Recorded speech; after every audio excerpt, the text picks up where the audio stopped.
존 웨스트호프, 베스트호프라고도 하고, 이 기독교 교육학자는 신앙 성장의 4단계를 말했습니다. 첫째, 경험된 신앙입니다. 경험된 신앙, 어린아이에게서 발견되죠. 부모나 주일학교 선생님, 저는 주일학교 선생님의 모습이 아직도 잊어지지 않아요. 일부러 또 불러가지고 성경 공부 시켜주시고 그런 기억이 저에게도 남아있거든요. 그게 신앙을 익히는 굉장히 중요한 단계입니다. 둘째는 관계적 신앙입니다. 청소년에게서 주로 볼 수 있는 신앙 형태. 그러니까 관계, 이 액티비티를 하고 수련회를 가고 성경 공부를 하고 대화를 하고 활동을 하면서 그러면서 신앙이 자라는 거예요. 근데 거기서 이제 자신을 용납해주는 수용적인 공동체여야 돼요. 그 공동체. 수용적인, 자기를 용납해주는 그 분위기가 굉장히 중요합니다. 그러면서 신앙이 자라요. 세 번째 단계는 탐구하고 씨름하는 신앙입니다.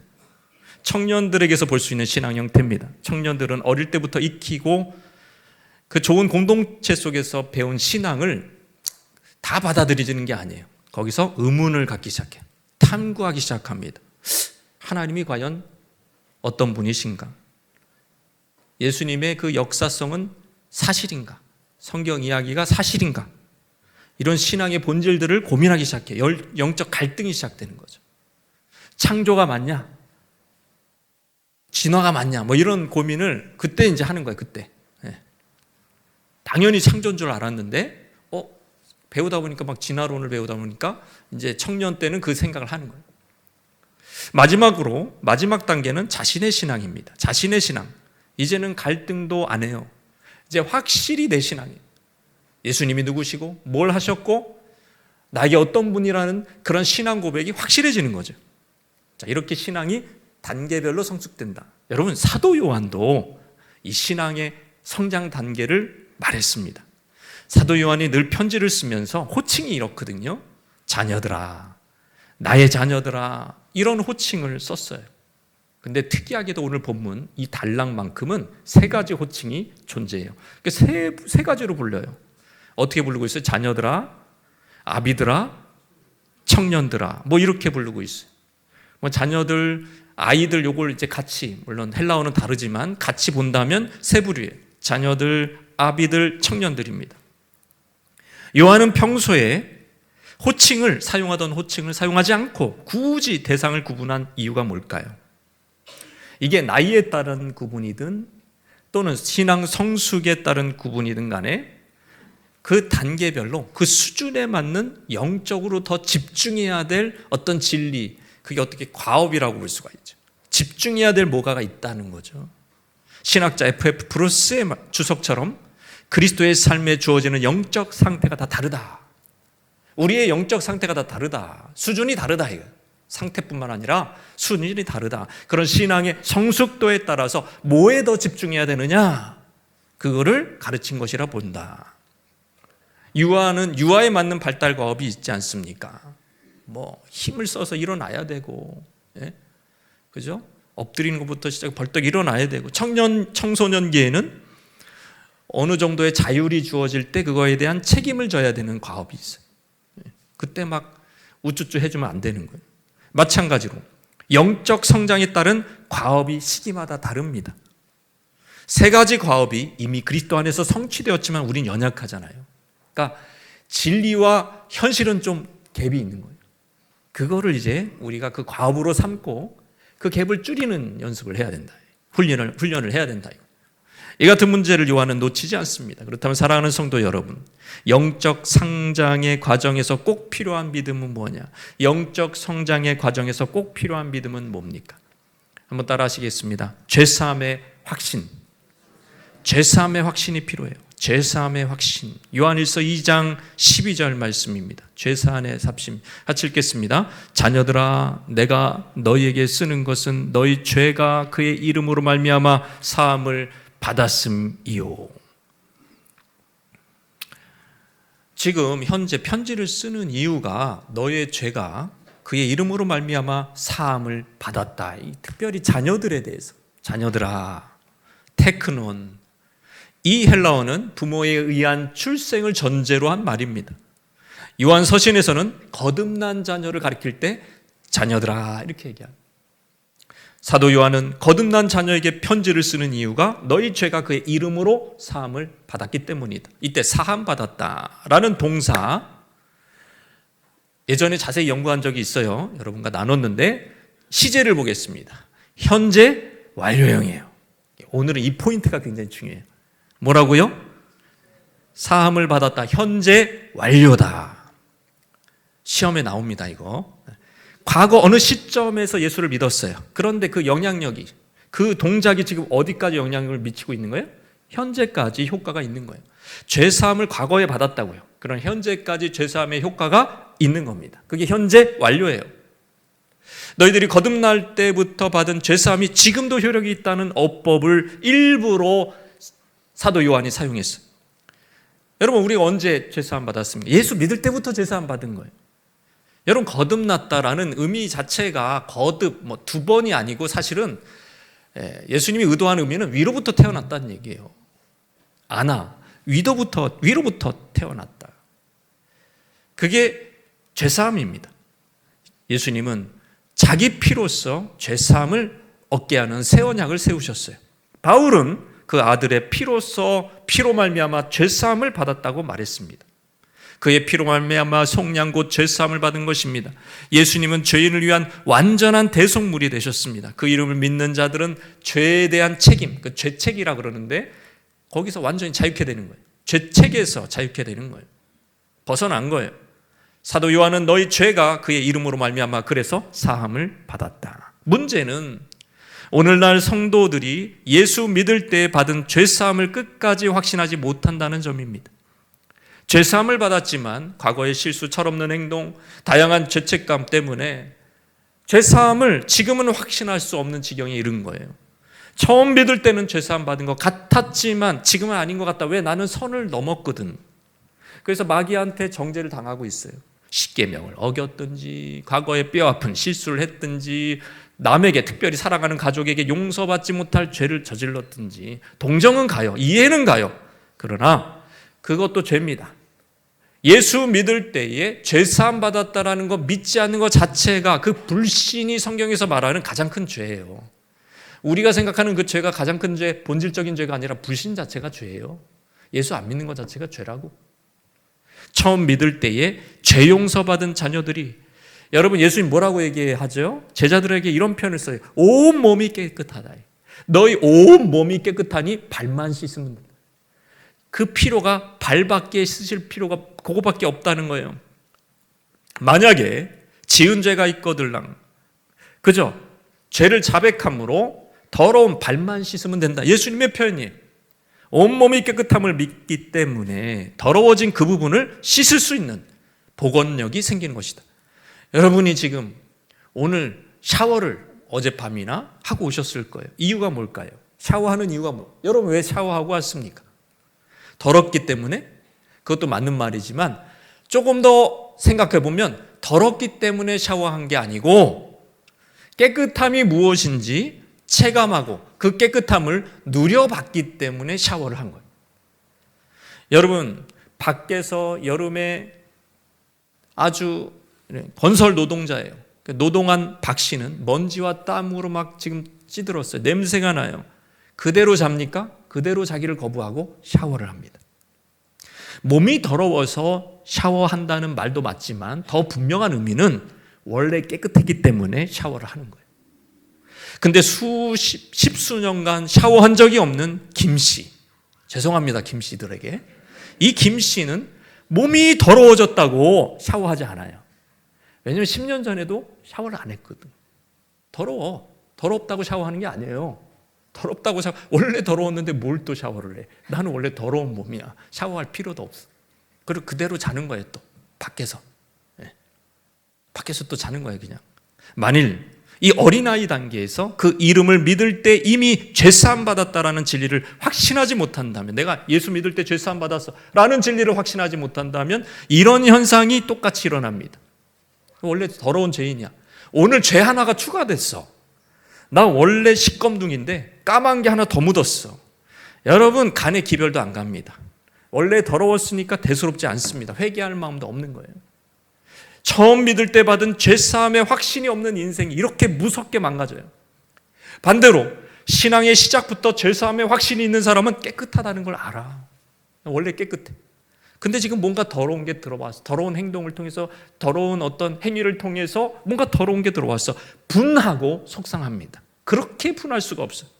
얼른 죄를 고백하고 다시 깨끗함을 받는 것이에요. 베드로처럼. 따라해 봅시다. 신앙의 복원력. 신앙의 복원력이 결국에는 믿음인 거예요.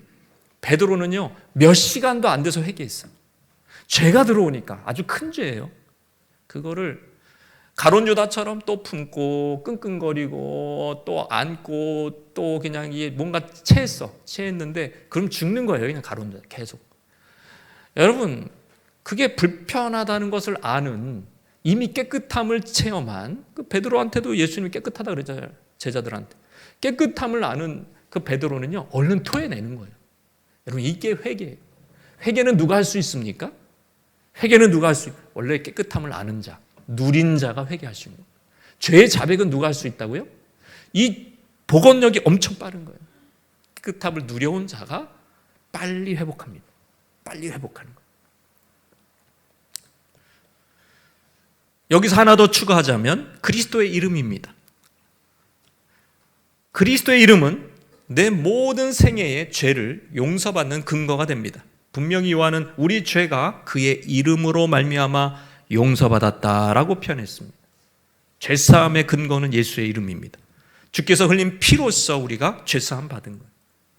최아무개 씨는 내가 올 들어서 벌써 3월 달인데도 한 번도 죄를 진 적이 없어. 착하게 살았어. 그래서 내가 죄사함 받은 거 아닌가? 어떤 인간은 3년이나 난 폭력을 쓴 적도 없고 술, 담배 한 적도 없고 간음한 적도 없기 때문에 내가 죄사함 받은 거 아닌가? 지금 누구 이름으로 죄사함 받으려고 하는 거예요? 자기 이름으로 죄사함 받으려고 하는 거예요. 여러분, 죄사함 못 받습니다. 그래서 어떤 분은 봉사, 구제, 선행을 더해. 그러면 저울 이론이. 그래서 자기 죄는 점점점 작아져. 그리고 선행을 할수록 이게 죄가 줄어들어. 저울처럼. 카톨릭의 보석 개념이 그런 개념이죠.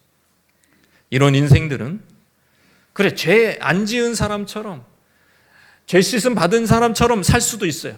왜냐하면 죄의식은 무의식 깊은 어딘가에 쑤셔 넣어버렸어요. 꾹 눌러놨어요. 아예 그냥 자물쇠로 잠궈버렸어요. 그런데 인생의 파도를 만납니다. 큰 파도를 만나고 삶의 큰 난관에 부딪힐 때 요게 이제 가만히 있지가 않아요. 이게 튀어나와요. 옛 죄가 소환이 됩니다. 거의 그때는 모든 사람이 이렇게 얘기합니다. 죄가 나를 찾았다. 일이 이렇게 잘못된 것은 다 내 죄 때문이다. 이런 죄의식에 또 사로잡히는 거예요. 부인할 수가 없어요. 결국 예수님을 만나지 못하면 죄책감이 따라오는 것입니다. 어떤 큰 회사를 경영했던 소위 상위 1%의 삶을 살았던 성공적인, 세상적으로 그래서 많은 사람들 두고 일하고 그랬던 사장님이었던 어르신이 이제 나이가 들었는데 아파트를 이제 소문이 나가지고 그 아파트를 찾아갔더니 바퀴벌레가 가득한 쓰레기 창고였어요. 바퀴벌레가 카메라로 찍고 있는데 바퀴벌레가 카메라 렌즈 위로 휙 지나가. 렌즈 밟고 지나가. 그 정도예요. 그러니까 할아버지는 언제나 정장 차림, 넥타이까지 딱 메고 그 쓰레기집에서 있어요. 왜 이렇게 사십니까? 최고 명문대, 가장 탑클래스 명문대 동창 회장까지 하신 분이 왜 그렇게 사십니까? 그 사진도 걸려 있어요. 그 대학에. 그런데 그가 말합니다. 내가 과거에 지은 죄, 그 교만, 남을 혹사시키고 노동 착취해서 부자가 된 죄에 대한 벌을 받는 거야. 내가 벌을 내리는 거야, 그냥. 그러니까 할아버지의 그 특유의 그런 말로써 이렇게 막 얘기를 하시는. 얼마나 불쌍해요. 누구 이름으로 죄사함 받으려고 하는 겁니까? 자기 이름으로. 자기는 편하대요. 이렇게 사는 게 편하대. 이렇게 살면서 벌 받고 있으니까 편하대. 오히려 마음이 가볍대. 얼마나 불쌍해요. 예수의 이름을 모르면 이렇게 되는 겁니다. 예수의 이름 외에는 다른 이름으로는 구원받지 못한다고 우리는 배웠어요. 마찬가지입니다.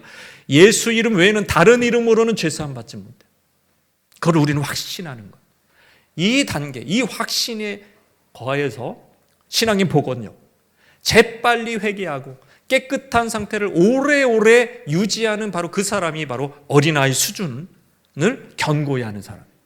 이런 사람은 이제 다음 단계로 넘어가는 거예요. 그게 바로 아비입니다. 다음에 아비. 영적 성장의 과정에서 꼭 필요한 믿음은 아비의 단계죠.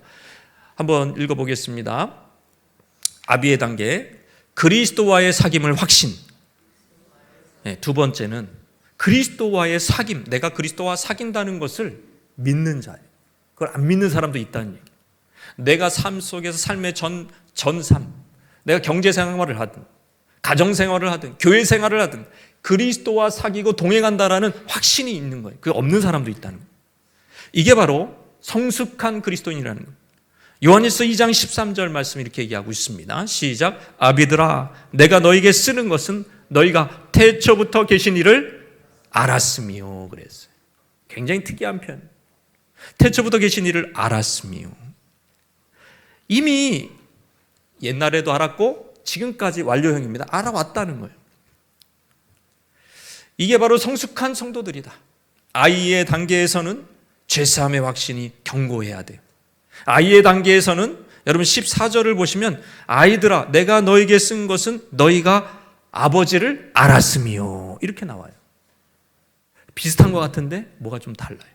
아이의 단계와 아비의 단계가 똑같이 알았대. 아이는 아버지를 알았대. 그런데 아비는 뭐예요?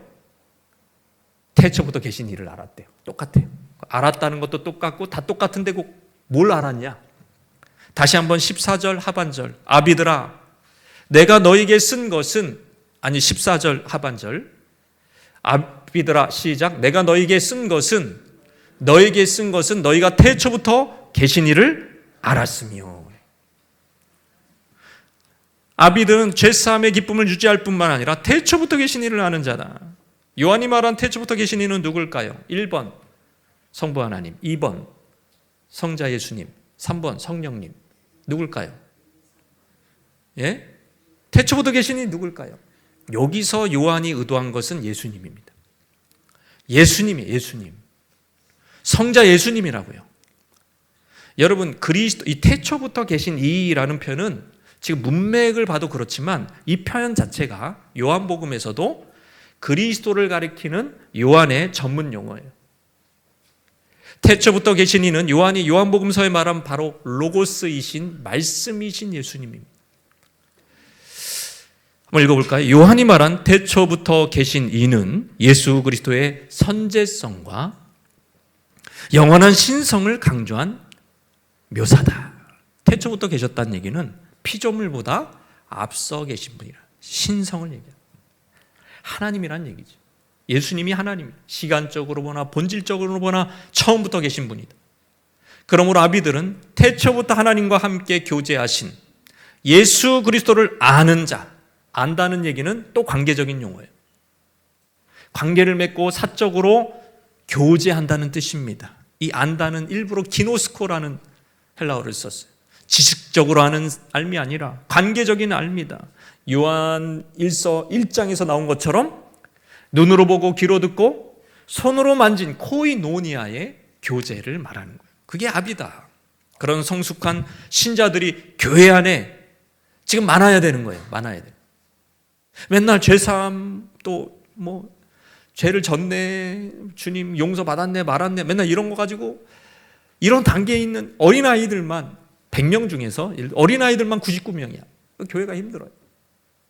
교회가 맨날 어려워. 기쁨이 없어. 그런데 아비들이 이렇게 그리스도와 사귀는 자, 태초부터 계신 그리스도와 사귀는 자, 아비들이 많아야 되는 교회는 로고스이신 말씀과 사귀는 자, 그 말씀은 육신이 되어 이 땅에 오셨습니다. 여러분 예수님이 말씀이 육신이 되어 예수님이 제자들을 불러서 교제했어요. 사랑의 나눔을 하시고 수고를 하셨습니다.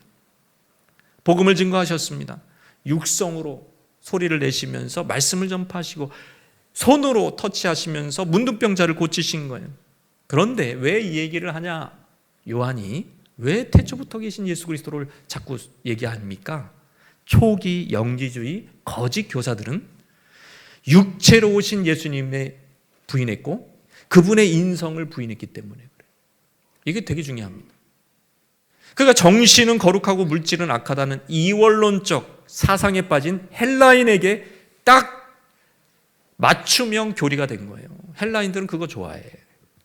그러니까 이게 맞춤형으로 영지주의가 나올 수밖에 없는 거예요. 육다이는 없다. 이렇게 강하게 예수의 인성을 부인하니까 예수와의 사귐이라는 것이 굉장히 사변적인 거예요. 사귐도 없을 뿐만 아니라 사변적인, 지식으로만 아는 예수님, 영적 지식을 아는 그것이 구원이지 성육신하신 그리스도를 닮아가는 것은 그건 관심이 없어요. 사실상 요한이 예수님과 함께 사귀었던 그 코이노니아적 교제하고는 관계가 없는 가르침이라. 여러분이 육체로 죄를 지으려고 해요? 안 지으려고 노력해요? 왜 안 지으려고 해요? 그리스도와의 사귐 때문에 그래요. 술 취하고 방탕하고 원망하고 정욕 가운데 행하지 않으려는 것은 육신으로 오신 그리스도와 그렇게 행하셨고, 그리고 우리가 기도하고 전도하고 의를 행하려고 애쓰는 이유는 육신으로 오신 그리스도가, 인성을 가진 그리스도가 그렇게 행하셨기 때문에 우리가 그분을 닮으려고 그러는 거예요. 그래서 막 기도하려고 하는 거예요. 그리스도의 사귐을 몸으로 삶으로 구현해내는 자들이 바로 영적 성숙도가 높은 아비들인 거예요. 그리스도의 사귐을 육체의 순종으로 구현하는 삶, 그것은 정확히 영지주의적 교리와 반대편에 서 있는 것입니다. 그리스도의 사귐을 몸으로, 말로, 언행으로, 삶으로 구현해내는 것, 그것이 바로 육체로 오신 그리스도가 내 안에 오셨어요. 이제는 이 땅에 오신 그리스도가 이제 내 안에도 오셨어. 그래서 그 그리스도를 나타내는 거예요. 여러분, 주님이 수건을 두르시고 제자들의 발을 씻겨주셨어요. 왜 이런 육체 수고를 하셨죠? 멋져 보이시려고? 왜 그렇게 하셨어요? 예? 심심하셔서? 왜 그렇게 하셨냐고. 너희도 내가 너희를 발을 씻긴 것처럼 너희도 서로 발을 씻기라고. 서로 발을 씻기려면 어떻게 사변적으로 씻겨야 돼요? 실제 이 더러운 발을 손으로 씻겨야 돼요. 그러니까 이런 가르침을 영지주의는 싫어한다. 구체적인 수고, 이런 싫어한다. 영지주의니까. 사도 요한은 그걸 강조하는 거예요.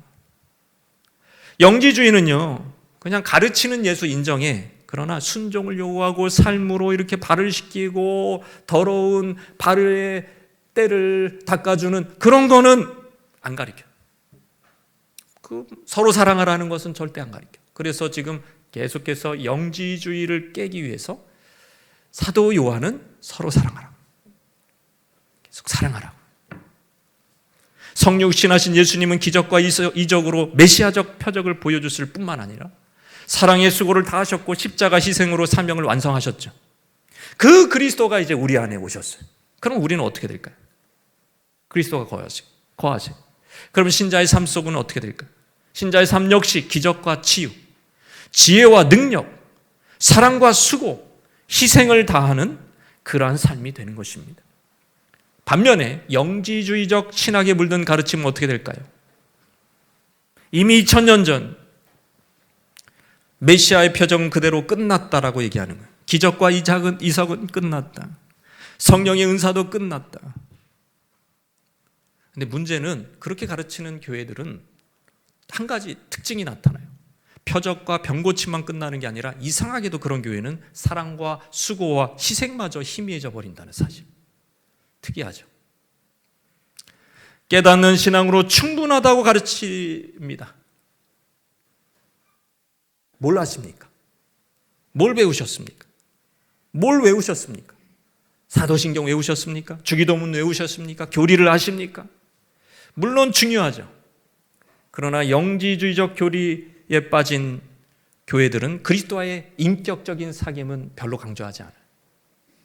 현실적으로 강조하지 않아요. 지식만 강조합니다. 2000년이 지난 지금도 교회는 이 싸움을 하고 있습니다. 그러니까 두 가지 교회, 2000년 동안요, 교회가 세워진 다음부터 이 두 가지 싸움은 계속되고 있어요. 바울은 누구와 싸웠어요? 율법주의자와 싸웠어요. 그러니까 교회 안에 누가 있어요? 누가 있기 쉬워요? 목회자든 평신도든 누가 있기 쉬워요? 율법주의자들이 있기 쉬워요. 그러니까 율법주의하고 지금도 교회는 싸우고 있어요. 또 한 가지, 사도 요한은 누구와 싸웠습니까? 영지주의하고 싸웠습니다. 2000년이 지난 지금도 교회는 영지주의하고 싸우고 있는 거예요. 영지주의.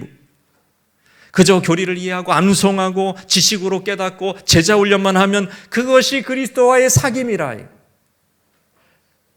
근데 내일 월요일부터 직장에서는 아무 그리스도와 상관없이 살아. 그리스도와의 사귐이 삶의 정령력에 미치지를 않아. 가정생활은 또 따로야. 직장생활은 또 따로야. 이런 영지주의적인 가르침이 여러분 교회를 굉장히 쇠퇴시키고 있는 거예요. 영지주의적인 요소가 강할수록 교회는 후퇴합니다. 점점점 쇠락합니다. 삶으로 그리스도를 드러내지 못하기 때문에, 육신으로 그리스도를 드러내지 못하기 때문이죠. 결혼을 했어요. 배우자가 있어요. 근데 서로 핸드폰만 보고 있어요. 너도 핸드폰 봐라, 나도 핸드폰 본다. 아무런 교제가 없어. 아내가 지혜로워요. 아내가 헌신적이에요. 남편은 근데 영향을 못 받아. 남편은 능력이 많아요. 남편은 돈이 많아요. 심지어 명의예요. 근데 아내는 늘 골골거리고 아파. 가난해. 교제가 없으니까. 우리가 그리스도와 사귀면서 그럴 수가 있는 거예요. 그리스도는 부유하시고, 그리스도는 지혜로우시고, 그리스도는 기적을 행하시며, 지금도 병을 고쳐주시고, 지금도 능력을 행하시는 분이시고, 지금도 사랑의 수고를 행하시는 분인데 우리랑 상관이 없어요. 지식으로만 상관이 있는 거예요.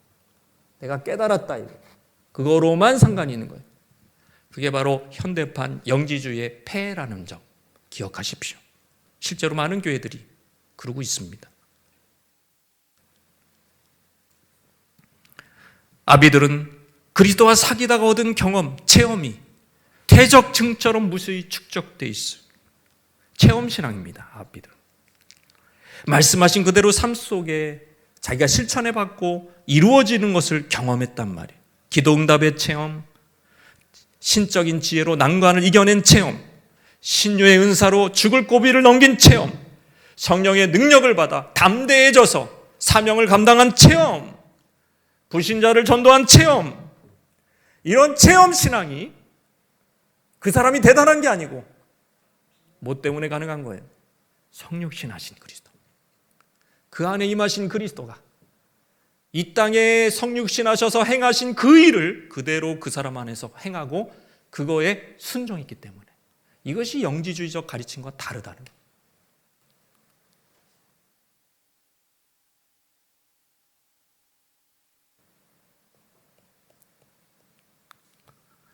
우리는 로고스이신 말씀 체험하고 그 말씀이 내 삶에 육화된 것을 체험하는 그런 아비의 단계를 누리고 있습니까? 세 번째, 영적 성장의 과정에서 꼭 필요한 믿음은 뭐냐? 세 번째 따라 하시겠습니다. 마귀를 이기는 승리의 확신.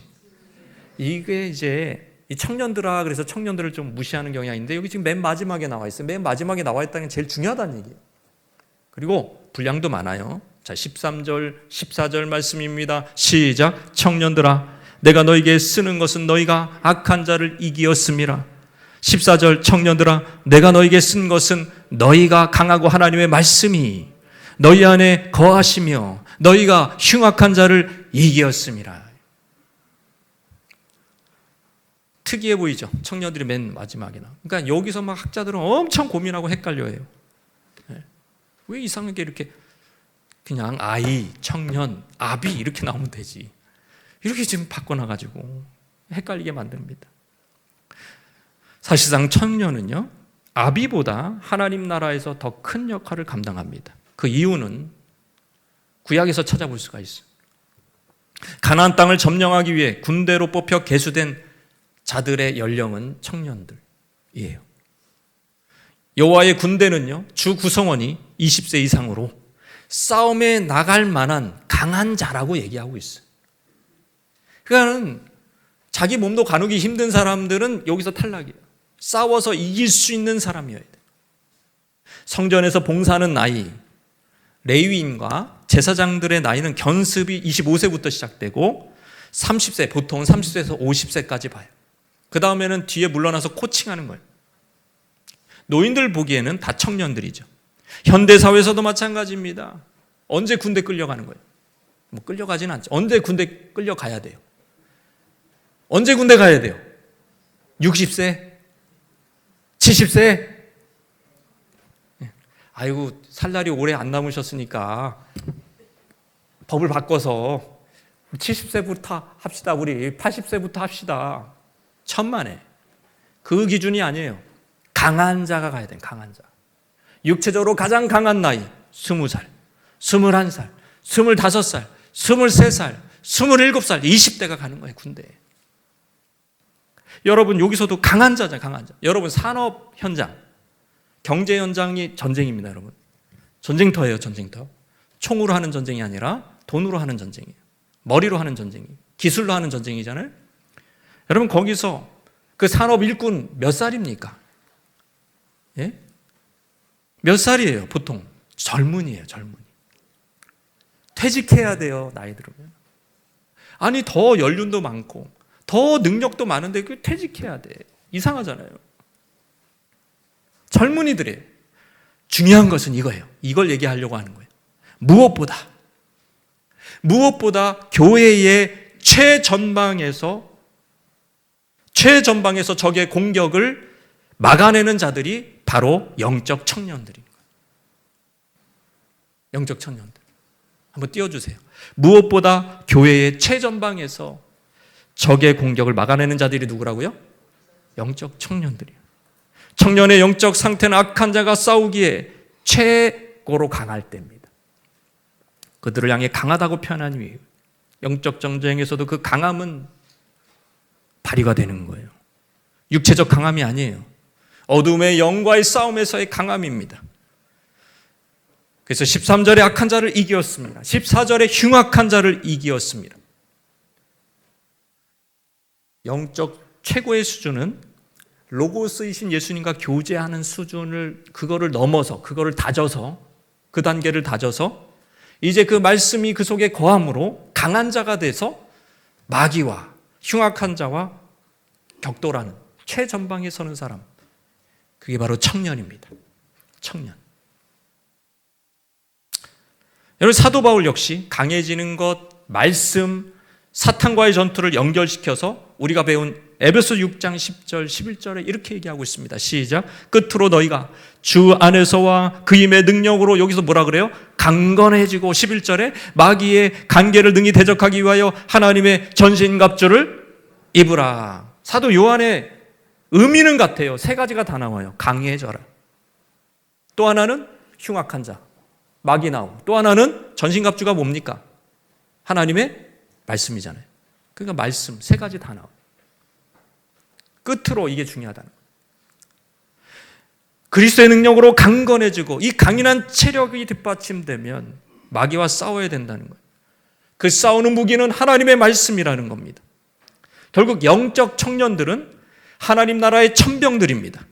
영적 최전선에서 맨 앞에서 마귀를 대적하는, 피를 흘리며 모든 고통을 다 당하며 수모를 당하면서 가장 치열한 전투를 벌이는 사람들이 영적 청년들이에요. 요한은 말합니다. 너희가 강하고 하나님의 말씀이 너희 안에 거하시며 너희가 흉악한 자를 이기었음이래요. 여기서 이겼다라는 동사, 이 동사도 역시 현재 완료형입니다. 요한이 이 글을 쓰는 이유는 앞으로 청년들이 악한 자를 이길 것이기 때문에 쓴 게 아니에요. 이미 이기었기 때문에 쓴 겁니다. 왜 이렇게 확신하죠? 왜 사탄을 이겼다고 확신합니까? 왜 그리스도의 승리를 내 승리라고 확신하죠? 아비의 단계를 거쳤기 때문에. 그리스도의 말씀이 그의 마음속에 항상 실시간으로 거하고 있기 때문에 그 확신 속에서 이제 이겼다고 표현하는, 실시간으로 청년 안에 하나님의 말씀이 거하는 것입니다. 여러분 주목할 표현은 바로 거하시며라는 표현입니다. 여러분 말씀과 거하시며 어울려야 안 어울려요? 여러분 우리는 어울려요. 하도 말씀을 많이 보니까. 근데 원래는 자연스럽지 않은 표현이에요. 생소한 표현입니다. 이 메노라는 헬라어는, 거한다라는 이 헬라어는 인격에게 사용되는 말입니다. 사람이 어디 거한다, 거주한다. 여러분 그런 표현이에요. 근데 말씀이 거한다? 주로 우리는 그렇게 쓰지 않죠. 말은 어떻게? 기억한다. 말씀은 이해한다. 말씀을 새겨듣는다. 이런 표현을 쓰잖아요. 근데 요한은 특이하게도 말씀이 거한다는 표현을 썼어요. 여기에 힌트가 있어요. 여기 요한의 가르치는 이 말씀이 뭘까요? 태초부터 계신 로고스이신 인격이신 예수 그리스도를 얘기하는 거예요. 예수 그리스도는 말씀으로 함께 하신 분이니까. 그것은 살아있는 말씀이에요. 그것은 지금 실시간으로 말씀하시는 그 말씀이에요. 그래서 우리가 딴 길로 못 가요. 왜? 그 살아있는 말씀이 가지마, 거긴 네 길이 아니야 라고 말하기 때문에 교만하지도 못해요. 겸손해야 돼. 겸손해야 돼. 말씀하시기 때문에. 여러분, 실시간으로 말씀하시는 거예요. 그게 바로 예수 그리스도와 동행하는 삶입니다. 말씀이 그래서 인격에게나 표현되는 그 거한다라는 말을 쓴 거예요. 거한다. 아비의 단계에 있는 자들이 로고스이신 그리스도와의 사귐에 말씀에 거하는 단계를 완성했을 때 영적 군사의 단계로 넘어가는 겁니다. 이제는 그 거하는 말씀으로 마귀와의 전쟁에서 승리할 수 있는 거예요. 예수님처럼 말이죠. 이미 많은 말씀이 준비되어 있어요. 거기서 예수님은 세 가지 말씀, 신명기 말씀을 뽑아서 성령의 검으로 딱 마귀를 쳐버렸어요. 예수님이 이렇게 마귀를 내쫓았는지 한번 성경을 보세요. 이렇게 보면 마귀가 막 떨어져 나가. 아니면 손가락으로 이렇게 탁 튕겨. 마귀가 막 100마리씩 떨어져 나가. 막 이런 만화 영화에서 보는 것처럼 그런 식으로 마귀를 이기셨습니까? 아니죠. 말씀으로. 신명기 말씀으로. 딱 세 가지 말씀. 주 너희 하나님 시험하지 마라. 사람이 떡으로만 사는, 하나님의 입에서 누는 말씀으로 사는 것이다. 이런 말씀으로 승리하셨습니다.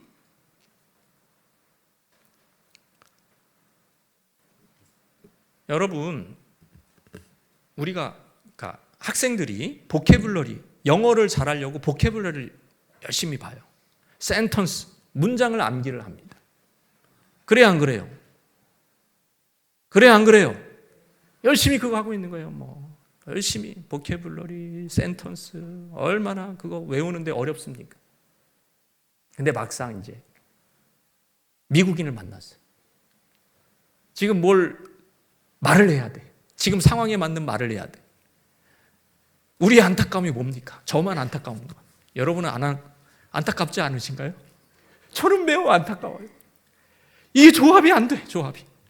이 말이 딱 나와야 되는데 그동안 배운 보캐블러리 잘못 가르쳤어. 이거는 교육부에 문제가 있는 거예요. 보캐블러리 센턴스가 이 상황에서 이게 딱 나와야 되거든요. 바로 그게 나와야 돼. 그게 이 사람에게 맞는, 지금 비즈니스를 해요. 그 사람에게 맞는 그 대화를 해줘야 된다면 그 말이 생각이 안 돼요. 생각이 안 돼요. 그래서 목사님 셋이 아주 난리 부르스를 쳤습니다. 목사님 셋이 미국에 가서 옛날에 생각이 나는 것도. 짐 하나가 다른 데로 간 거예요.